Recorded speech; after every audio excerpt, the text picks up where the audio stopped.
aktivis 98 sekaligus politisi PDI Perjuangan.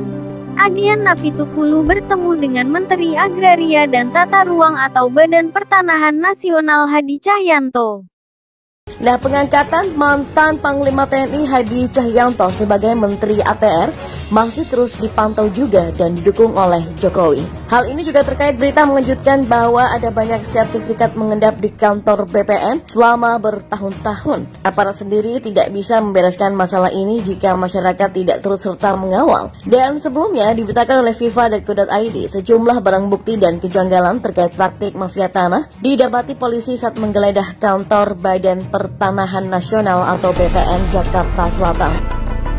Pertemuan antara keduanya diduga terjadi setelah Adian dan aktivis 98 diundang Presiden Joko Widodo membahas terkait konflik agraria.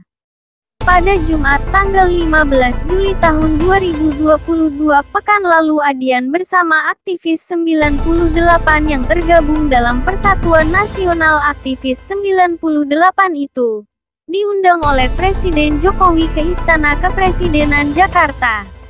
Menurut Adian, pertemuan itu dihadiri dirinya beserta 3 aktivis lain, yakni Mustar Bonaventura, Fendi Mukni dan Musyafaur Rahman.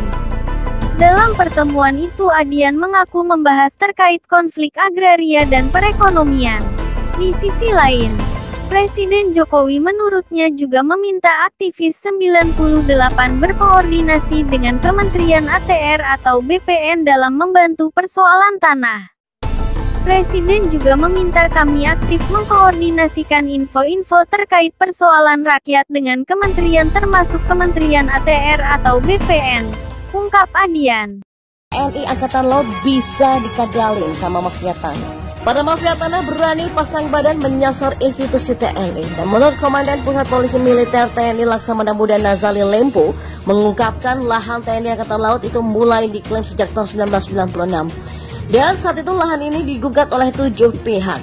Dari ke-7 penggugat itu, 6 diantaranya kalah, namun masih tersisa 1 mafia tanah yang entah bagaimana caranya kok bisa-bisanya berhasil memenangkan gugatan. Menyikapi kasus sindikat mafia tanah sekarang, Direktorat Reserse Kriminal Umum Polda Metro Jaya sebelumnya menetapkan 30 orang sebagai tersangka. Dari puluhan tersangka, 13 diantaranya merupakan pegawai BPN. Menteri ATR atau BPN Hadi Cahyanto mengklaim akan memberantas mafia tanah sampai ke akar-akarnya. Dia menegaskan itu sesuai perintah Presiden Jokowi.